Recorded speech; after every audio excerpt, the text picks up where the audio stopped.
झारखंड देख रहे हैं आप, आपके साथ मैं हूं शिप्रा झा। पीएम नरेंद्र मोदी ने एक बार फिर से परिवारवादी राजनीति पर हमला बोला है।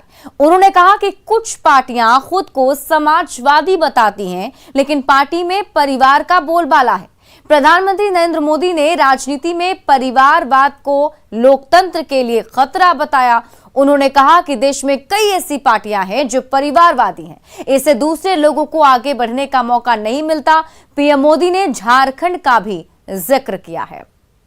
जम्मू कश्मीर से शुरू करिए, दो पार्टियां मेन रही, वहां दोनों परिवार की पार्टियां हैं।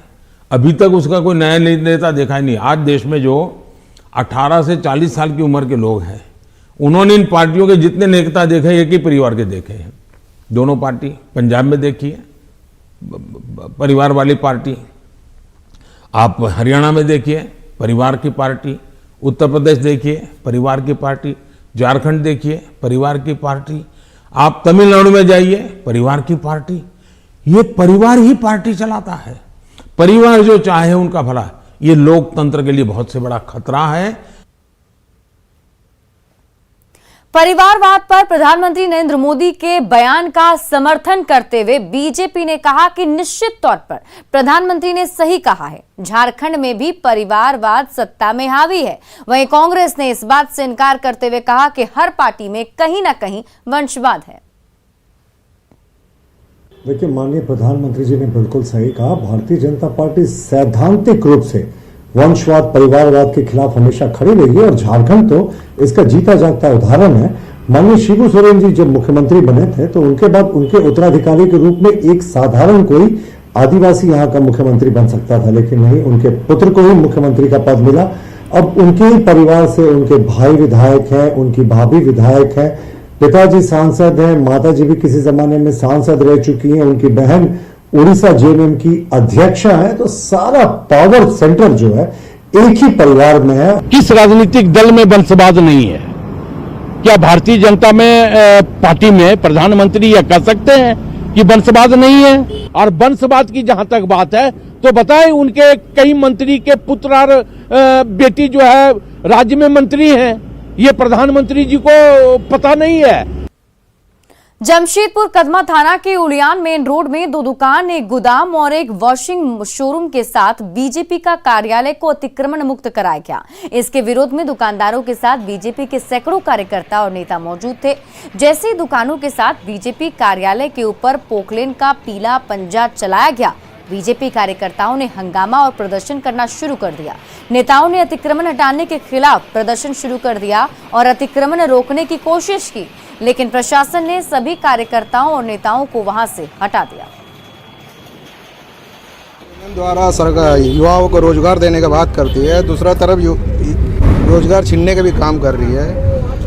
आज कदमा में, पूरा जमशेदपुर क्षेत्र में हर जगह अतिक्रमण हुआ है, लेकिन प्रशासन को कहीं नहीं दिखा है। ये रोड का किनारे में युवा धंधा कर रहा है, उसको ये तोड़ने का काम किया। ये सरकार जो है केवल एक बड़े नेता के इशारा में भारतीय जनता पार्टी के कार्यकर्ताओं को टारगेट किया जा रहा है और उनको दबाव बना के केवल अपने तरफ करने के लिए इस प्रकार का कार्य किया जा रहा है उन लोगों के द्वारा। आगे हम लोग इसको लेके विरोध करेंगे।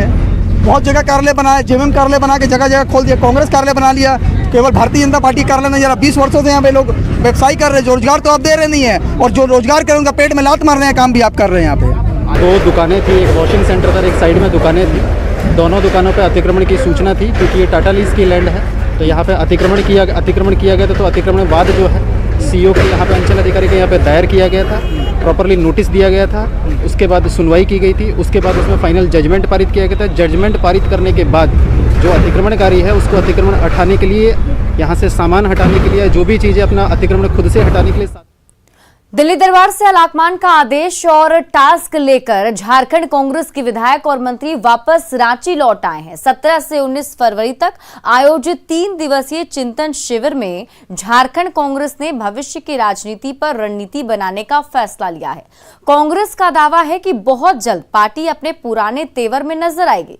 17 से 19 फरवरी तक आयोजित 3 दिवसीय चिंतन शिविर को लेकर कांग्रेस के नेता उत्साहित नजर आ रहे हैं। लगातार हम लोगों ने अपनी अपनी बातों को रखने की काम किया और उन्होंने एक ही बात कहा कि संगठन को मजबूत कीजिए, जो कमी है उसको दूर कीजिए। और जो हमने मैनिफेस्टो में जो जनता के बीच में जाकर गठबंधन की सरकार बनी है, जनता को साथ धोखा नहीं होनी चाहिए। जो मैनिफेस्टो में बात लिखा हुआ है उसका हर संभव आप लोग उसका पूरा कीजिए। और उस निमित्त हम लोग चिंतन शिविर करने जा रहे हैं। झारखंड के तमाम मुद्दे जो हैं, जिन मुद्दों को लेकर के हम चुनाव लड़े थे, जिन वायदों को लेकर के हम चुनाव लड़े थे, तो हम लोगों ने तय किया है कि 17, 18, 19 को चिंतन शिविर करेंगे। उस चिंतन शिविर में हम लोग तय करेंगे कि किस पर ज़्यादा हमको फोकस करना चाहिए। विस्थापन एक इस प्रदेश का एक बहुत ही बड़ा मुद्दा है और इसके लिए हमने विस्तार से पूरा दस्तावेज के साथ पार्टी प्रभारी को भी मैंने दिया है और आदरणीय राहुल गांधी जी के पास भी इन चीज़ों को मैंने कहा और इसको जो चिंतन शिविर में इन मुद्दों को निश्चित रूप से लिया जाएगा। कांग्रेस के चिंतन शिविर से प्रदेश की राजनीति में भी आने वाले दिनों में शायद कुछ बदलाव देखने को मिले। हालांकि सत्ताधारी दल जेएमएम इसे सकारात्मक रूप में ले रहा है, वहीं बीजेपी इस पूरे चिंतन शिविर पर चुटकी लेता नजर आ रहा है। कांग्रेस में चूंकि सांगठनिक फेरबदल हुआ है, अध्यक्ष भी मुझे लगता है अभी काफी दिन नहीं हुए हैं और उनके आने के बाद सांगठनिक गतिविधियां भी बढ़ी हैं। एक राष्ट्रीय पार्टी है, पुरानी पार्टी है और निश्चित तौर पर जो सांगठनिक कार्य हो रहे हैं होना भी चाहिए। हमारे गठबंधन में सहयोगी हैं, सहयोगी दल मजबूत होगा तो सरकार भी मजबूत होगी। देखिए, जितनी चिंताएं यहाँ के कांग्रेस के विधायकों ने आला कमान को दी है, मुझे लगता है ये चिंतन शिविर तो लगना ही था। और जिस तरीके की भाषा का प्रयोग यहाँ के विधायक अपनी सरकार के खिलाफ करते हैं, अपने मंत्रियों को नाकारा बताते हैं, अपने स्टेट को पुलिस स्टेट बताते हैं, राज्य सरकार पर तरह तरह के आरोप लगाते हैं, तो सब कुछ कांग्रेस में अगर ठीक होता तो इस तरह की चिंताएं नहीं बढ़ती जो केंद्रीय आला कमान है उसके सर पर। और ये मुझे लगता है चिंतन शिविर उसी का कहीं ना कहीं प्रतिफल है। गढ़वा विधायक और झारखंड सरकार के पेयजल एवं स्वच्छता मंत्री मिथिलेश कुमार ठाकुर ने गढ़वा जिले के चिनिया प्रखंड में करीब 130 करोड़ रुपए की लागत से बनने वाले 1 दर्जन योजनाओं का शिलान्यास व भूमि पूजन किया, जिसमें चिनिया के कदवा मोड़ से रंका तक करीब 104 करोड़ की लागत से बनने वाली 38 किलोमीटर की सड़क, आरईओ विभाग से 4 करोड़ 13 लाख की लागत से बनने वाली 3 सड़क शामिल है।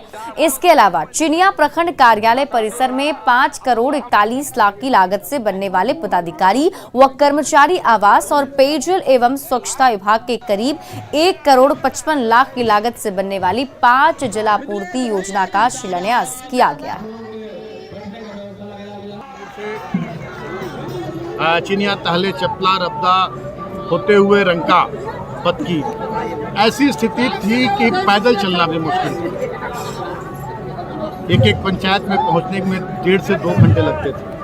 और जब मैं जनप्रतिनिधि नहीं हुआ करता था, उस समय जब गांव में जाता था तो सड़क की मांग होती थी और मैंने वादा किया था जनता से कि मुझे जिम्मेदारी मिलेगी तो ये सड़क निश्चित रूप से बनेगा।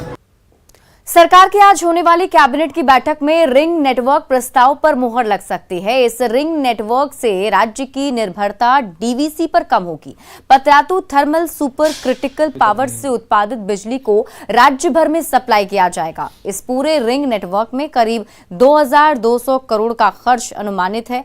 जेएमएम ने इसे सरकार की उपलब्धि बताया है, जबकि बीजेपी का कहना है कि रघुवर सरकार के समय ही ये योजना शुरू हुई थी। आज उनकी सरकार के कामकाज दिख रहा है।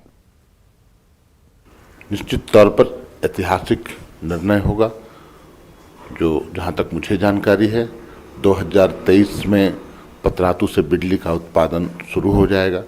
800 मेगावाट की 2 यूनिटें चालू होंगी, तो वहां से उत्पादित बिजली पूरे राज्य में उसका वितरण हो सके सुचारू रूप से, निर्बाध रूप से, इसके लिए एक रिंग नेटवर्क की परिकल्पना की थी माननीय मुख्यमंत्री ने और उसे ही मूर्त रूप देने के लिए उस योजना को शुरू करने का प्रस्ताव आ सकता है कैबिनेट की बैठक में, जो बहुत ही महत्वपूर्ण होगा झारखंड के लिए। देखिए, जिस समय रघुवर दास जी के नेतृत्व में भाजपा की सरकार चल रही थी झारखंड में, तो उसी समय झारखंड को विद्युत के क्षेत्र में आत्मनिर्भर बनाने के लिए बड़े कदम लिए गए थे, जिसमें पतरातू प्लांट जो है उसकी कैपेसिटी को कई गुना बढ़ाने का भी कदम था और आज उसका रिजल्ट दिख रहा है। आज पतरातू प्लांट उस स्टेज पर पहुंच गया है और अब इस रिंग नेटवर्क के बन जाने से हम पूरे तरीके से बिजली के क्षेत्र में आत्मनिर्भर हो जाएंगे और ये हमारी सरकार के समय ही पतरातू को जो नेशनल ग्रिड था उससे जोड़ा गया था, जिसके कारण जो अतिरिक्त विद्युत का उत्पादन होगा पतरातू में राज्य को देने के बाद हम उसे दूसरे राज्यों में बेच भी सकते हैं। तो ये हमारे सरकार के समय की एक बहुत ही महत्वाकांक्षी योजना थी जो आज मूर्त रूप ले रही है। गोड्डा में रैयतों ने नौकरी को लेकर मालगाड़ी रोककर अपना विरोध जताया है। रैयतों का कहना है कि उन्होंने रेलवे को अपनी जमीन दी थी, जिसके बदले उन्हें नौकरी का आश्वासन मिला था, लेकिन अभी तक नौकरी नहीं मिली। ग्रामीणों का कहना है कि उन लोगों ने नौकरी के लिए ITI भी पास किया, लेकिन अब तक उनकी बहाली नहीं की गई है, जबकि गर्ल सर्टिफिकेट वालों को रेलवे ने नौकरी दे दी है। तो गोड्डा से आपको एक खबर बता रहे हैं, जहां जमीन के बदले नौकरी मिलनी थी, ये बात सामने थी, लेकिन रेलवे ने नौकरी का वादा तो किया, लेकिन वो नौकरी अभी तक नहीं मिली है।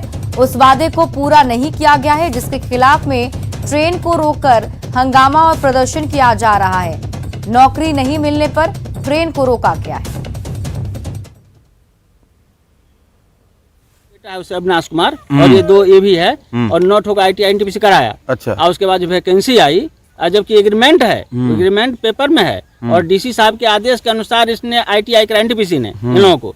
अब वैकेंसी आई तो इन लोगों को छांट दिया, गलत सर्टिफिकेट वाले को इसमें बहाली कर दिया। हमने लिख के दिया कि सर इसका सर्टिफिकेट गलत है, इसको रोका जाए, लेकिन उन्होंने नहीं रोका। हम लोगों का मतलब जमीन चला गया और हम लोग वहाँ पे काम भी कर रहे थे। ITI कराया गया हम लोगों को NTPC द्वारा। NTPC द्वारा ITI कराया गया। जब हम लोगों को 9 ठोक ITI कराया गया, 9 को वैकेंसी भी आया और इसके बाद वैकेंसी में हम लोगों को मतलब शामिल नहीं किया गया और गलत आदमी को नौकरी दे दिया गया। आपका जमीन गया था? हाँ, इसमें जमीन गया है। तो आप लोगों को बताया गया था कि जमीन के बदले नौकरी देंगे? हाँ, एग्रीमेंट है। नौकरी नहीं दिया गया, गलत आदमी को दिया गया। हम लोग को छाटा गया। कौन? NTPC प्रबंधक। अच्छा, तो इस बार जाम किया आप लोग रेलवे ट्रैक। अगर आ जाती है अभी ट्रेन तब तो मर जाएंगे यहीं पे। तो सिक्कड़ भी लगा दी है। हाँ। आया कोई बात करने के लिए? आया अभी तक नहीं आया। हमारे साथ हमारे सहयोगी गौरव झा अधिक जानकारी के साथ जुड़े हुए हैं। गौरव, अभी क्या स्थिति वहां पर बनी हुई है? क्या अभी भी लोग वहां पर मौजूद हैं? अभी ग्रामीण जो है वो पटरी पर ही बैठे हुए, जो रैयत है वो पटरी पर ही बैठे हुए हैं। उनका कहना है कि उन्हें नौकरी नहीं मिली, जिसके विरोध में वो उन्होंने मालगाड़ी को रोका है। और ये आक्रोश उनका है क्योंकि उन्होंने कहा कि बाकायदा उन्हें ITI भी कराया गया था कि ITI कराकर नौकरी मिल जाएगा, लेकिन जब नौकरी नहीं मिली और जिन्हें नौकरी मिली, इनका आरोप है कि जिन्हें नौकरी दिया गया है उनके सर्टिफिकेट भी फर्जी है, फिर भी उन्हें नौकरी मिल गई। इसी आक्रोश में आज उन्होंने जो कोयला लेकर ट्रेन जाती है, कोयला लेने के लिए जो NTPC से ECL आई थी, उस गाड़ी को रोक दिया था। और अब भी स्थिति वही बरकरार है क्योंकि उनसे अब तक कोई बात करने नहीं आया है। बहुत बहुत शुक्रिया तमाम जानकारी के लिए गौरव। गढ़वा के उटारी में जहरीला लड्डू खाने से एक बच्चे की मौत हो गई, जबकि 3 की हालत गंभीर बनी हुई है। दरअसल 4 बच्चों की लड्डू खाने के बाद तबियत बिगड़ी और उन्हें स्थानीय अस्पताल ले जाया गया, लेकिन जब अस्पताल में बच्चों की स्थिति में सुधार नहीं हुआ तब डॉक्टरों ने रिम्स रेफर कर दिया। रांची ले जाते वक्त एक बच्चे ने दम तोड़ दिया। वहीं अभी सभी बच्चों का अस्पताल में इलाज चल रहा है। घटना के बाद परिजनों का रो रो कर बुरा हाल है। पुलिस लड्डू की जांच के लिए सैंपल सुरक्षित रख चुकी है। खाया 3 गो में इसको मैं बोलने में कहा कि पिताजी मेरा माथा घूम रहा है, आँख में रोशनी नहीं रहा है, फिर हमको चलिए दवाई कराइए, जल्दी चलिए। इतना कहते तकले इसको बेहोश हो गया। बेहोश होने लगा, पाने लगा। इसके बाद हॉस्पिटल में गए। हॉस्पिटल में तो ये लोग 3 गो, 2 लड़की और थी और बड़े लड़का थे। नगर उटारी CHC से रेफर होकर आए थे और इनका हिस्ट्री था कि पॉइजनिंग कोई इनके खाने में शायद मिला दिया गया था। 3 लोग आए थे। एक बच्चा था जो कि ज़्यादा ही सीरियस हालत में आया था, मुंह से गाज वगैरह सब फेंक रहा था।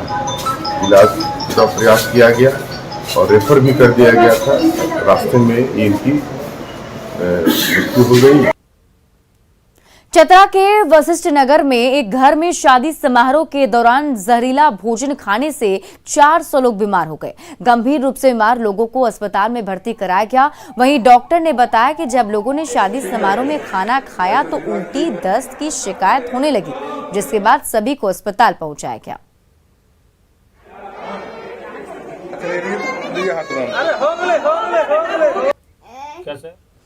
गोड्डा के सदर प्रखंड अंतर्गत जमनी हाई स्कूल में बुधवार को कुछ लोगों ने शीशम के 7 पेड़ काट डाले। इसके बाद मामला गर्मा गया। इसकी शिकायत विद्यालय समिति और मुखिया ने बीडीओ और अंचलाधिकारी से की, जिसके बाद जांच के लिए बीडीओ मौके पर पहुंचे। बीडीओ के अनुसार कुछ रैयत अपनी जमीन बताकर पेड़ काटने की बात कह रहे हैं, जबकि विद्यालय प्रबंधन समिति का कहना है कि सभी पेड़ स्कूल के थे। वन विभाग ने जब मामले की कार्रवाई की बात कही तब ग्रामीण रेंजर से उलझ गए और जमकर बहसबाजी हुई। फिलहाल मामले की जांच चल रही है। एक मैदान है, विद्यालय का चीज था, हम लोग आके बैठते थे, बच्चे लोग छाव में रहते थे और अचानक असामाजिक तत्व के लोगों ने आके जो है गाछ को काट दिया गया। और ये विद्यालय के नाम पे जमीन है और जो वो पेपर दिखा रहे हैं वो पेपर जो है वो कोई दूसरे प्लॉट का है और ये दूसरे प्लॉट का जो है गाछ काट लिया गया है। देखिए इसमें जो है दाग नंबर 1074 पर इसमें आदेश दिया गया था, है ना, सीओ साहब के पिटीशन के आधार पर। और जो अभी मामला सामने आया, जहां स्पॉट पर आप हैं, हम लोग भी हैं, तो ये पता चल रहा है कि ये जो दाग नंबर 1074 में जो काटना था उसमें ना काट करके किसी दूसरे दाग नंबर पे काट लिया गया है। झारखंड में मौसम ने एक बार फिर से करवट ली है। राजधानी रांची में बदले मौसम का असर भी दिख रहा है। देर रात हुई हल्की बारिश के बाद सुबह से आसमान में बादल दिख रहे हैं। आपको बता दें कि मौसम विभाग ने आज और कल के लिए येलो अलर्ट जारी किया है। ज्यादा जानकारी दे रहे हैं हमारे सहयोगी ओम प्रकाश। राजधानी रांची में एक बार फिर मौसम का मिजाज बदल गया है। आज सुबह से ही घना कोहरा जो है वो राजधानी रांची के बादलों में पसरा हुआ नजर आ रहा है। वहीं आपको बता दें कि देर रात हल्की बारिश भी यहां राजधानी रांची में देखने को मिली है। वहीं मौसम विभाग के द्वारा येलो अलर्ट भी जारी किया गया है, जिस वजह से बताया जा रहा है कि आज और कल बारिश के आसार हैं। वहीं आपको बता दें कि पश्चिमी विक्षोभ का भी असर आने वाले दिनों में 13 तारीख से राज्य भर में दिखने वाला है, जिसके असर से बारिश की भी आशंका जाहिर की गई है। तो देखना होगा राजधानी रांची में जो फिलहाल ठंड का कहर है वो बारिश के बाद फिर से एक बार लौटने वाला है। ऐसे में लोगों की परेशानियां कम नहीं होंगी। रांची से न्यूज़ 18 के लिए ओम प्रकाश। धनबाद में असामाजिक तत्वों ने माहौल बिगाड़ने की कोशिश की है। सरस्वती पूजा पंडाल में असामाजिक तत्वों ने आपत्तिजनक चीजें फेंक दी। घटना को लेकर लोगों में भारी आक्रोश है। लोगों ने थाने का घेराव कर सड़क जाम किया है। पुलिस से माहौल बिगाड़ने वालों पर कड़ी कार्रवाई की मांग की है। घटना को लेकर बीजेपी बजरंग दल में भारी गुस्सा है। जोड़ा पोखर थाना क्षेत्र के फूस बंगला स्थित हनुमान नगर में प्रतिमा विसर्जन के बाद असामाजिक तत्वों ने पंडाल में आपत्तिजनक चीजें फेंकी हैं। खाना 12:30 बजे तक शुद्धि नहीं लिए, तब जाकर के हमने उमा शंकर तिवारी जी, रमेश पांडे जी और अपने जो भी शुभ चिंतक थे उनको हमने खबर किया। ये मांग है कि जो भी असामाजिक तत्व है उस पर कार्रवाई हो। नाम नहीं जानते लेकिन दुनिया सब जानता है कि कौन किया है। रांची में सरस्वती पूजा विसर्जन के दौरान महिला डीएसपी के साथ छेड़खानी और बदतमीजी का आरोप लगा है और इस मामले में महिला डीएसपी के द्वारा लोअर बाजार थाने में एफआईआर भी दर्ज कराया गया है। लेकिन हैरत की बात है कि इस एफआईआर में 2 पुलिसकर्मी भी शामिल हैं। रांची के लोअर बाजार थाना क्षेत्र में स्थित पुलिस क्वार्टर कॉलोनी में हुए सरस्वती पूजा का आयोजन का मामला अब पुलिस विभाग के लिए ही नासूर बन गया है। सीआईडी की साइबर डीएसपी नेहा बाला ने मामले में 2 सिपाहियों समेत 15 लोगों के खिलाफ प्राथमिकी दर्ज कराई है। इसमें उन्होंने जहां के एक अज्ञात युवक के खिलाफ नशे में धुत होकर छेड़खानी का आरोप लगाया, तो वहीं रांची पुलिस के ही 2 सिपाहियों पर भीड़ को भड़काने का आरोप लगाते हुए प्राथमिकी दर्ज कराई। वहीं 2 सिपाहियों के खिलाफ प्राथमिकी दर्ज होने के बाद पुलिस मेंस एसोसिएशन में आक्रोश है। पुलिसकर्मी इसे गलत बता रहे हैं और अपने ही विभाग पर सौतेले व्यवहार का आरोप लगा रहे हैं।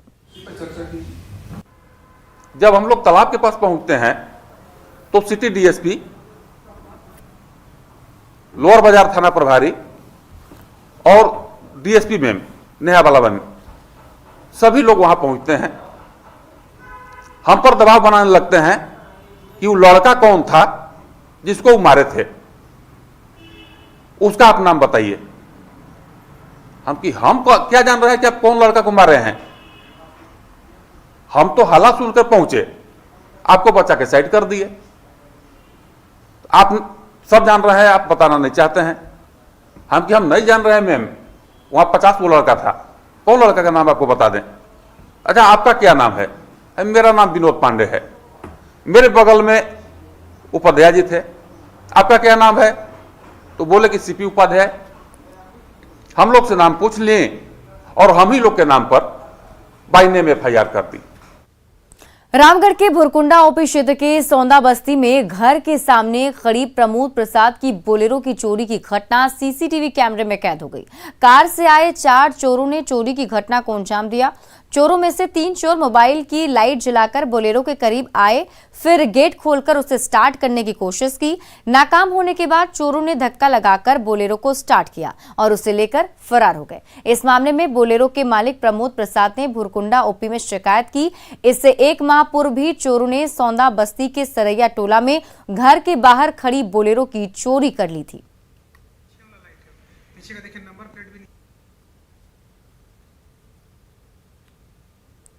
और लातेहार से बड़ी खबर आपको बता दें, लातेहार के छिपा दोहर में पुलिस और नक्सलियों के बीच मुठभेड़ हुई है।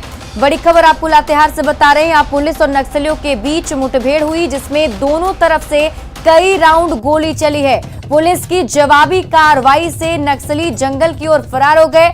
पुलिस ने सर्च अभियान में नक्सलियों की वर्दी सहित कई सामान को जब्त कर लिया है। तो बड़ी खबर आपको लातेहार से बता रहे हैं, जहां पुलिस और नक्सलियों के बीच मुठभेड़ हुआ।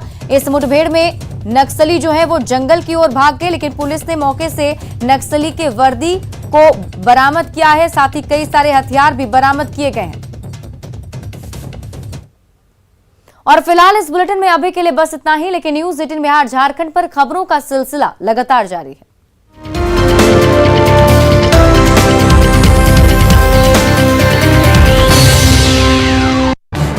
इस न्यूज हेडलाइंस के